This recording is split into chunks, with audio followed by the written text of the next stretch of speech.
ఇప్పుడు మనం egg curry చేసుకోబోతున్నాం. నేను 2 ఎగ్స్ తీసుకున్నాను. ఈ ఎగ్స్‌ని బాగా కడుక్కొని ఇంత కల్లుప్పు వేసుకోండి. కొంచెం పసుపు వేసుకొని దాని తర్వాత బాయిల్ చేసుకుంటే గనక బాగా గుడ్డు ఉడుకుతుందన్నమాట. అండ్ క్రిములు కూడా పోతాయి. నెక్స్ట్ ఇప్పుడు ఉల్లిపాయలు. నేను 4 ఉల్లిపాయలు తీసుకున్నాను.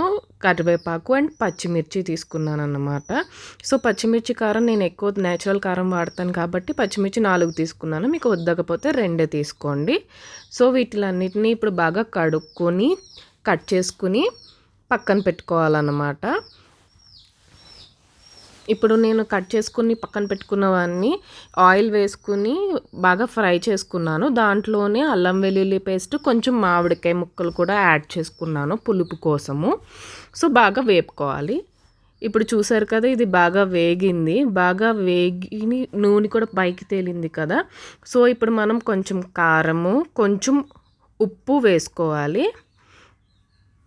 ఉప్పు వేసుకున్న తర్వాత వీటిని అన్నిటిని బాగా ఫ్రై కలుపుకోండి. ఇందులో నేను ఇప్పుడు టమాటో ప్యూరీ కూడా యాడ్ చేస్తున్నాను. టమాటో ప్యూరీ అనేది నేను ఇలాగా బాటిల్లో పెట్టుకుంటాను అనమాట. టమాటోలు మగ్గించి వాటి తొక్క తీసేసి ప్యూరీ కింద చేసుకొని దాన్ని బాటిల్లో స్టోర్ చేసుకోవాలి. సో, దాన్ని నేను కూరలో వేసాను కొంచెం. మీకు ఎంత వేయాలి, తగినంత వేసుకోండి. అంటే మరీ పులుపు అవ్వకుండా చూసుకోండి వేసుకున్నప్పుడు. ఇప్పుడు బాగా కలుపుకోండి. బాగా కలుపుకున్నది ఎగిరిపోయేదాకా ఇలాగ నూనె తేలేదాకా పెట్టుకోవాలన్నమాట. సో, ఇప్పుడు నేను ఇందులో కొంచెం వాటర్ యాడ్ చేసుకుంటాను. వాటర్ యాడ్ చేసుకుని దాన్ని బాగా మగ్గనివ్వాలి. అప్పుడు ఇదంతా ఈ మామిడికాయ ముక్కలు ఇంకా ఏమైనా పచ్చిగా ఉంటే ఆ పచ్చిదనం పోవడానికి అనేసి కొంచెం వాటర్ వేసి దాంట్లో మగ్గిద్దాం అనుకుంటున్నాను. సో, ఇప్పుడు వాటర్ అంతా అయిపోయి అది నూనె పైకి తేలాలన్నమాట. అప్పుడు దాకా మగ్గించుకోండి.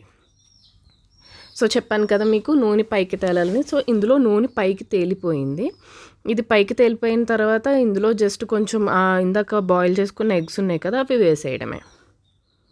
ఇదిగోండి, మన కర్రీ రెడీ అయిపోయింది. ఇందులో కొంచెం కొత్తిమీర అది వేసుకొని దించేయడమే. మీకు నచ్చినట్టయితే సబ్స్క్రైబ్ చేసుకోండి, లైక్ చేయండి, షేర్ చేయండి. Thanks for watching. ఇది రైస్ అండ్ చారుతో చాలా బాగుంటుంది.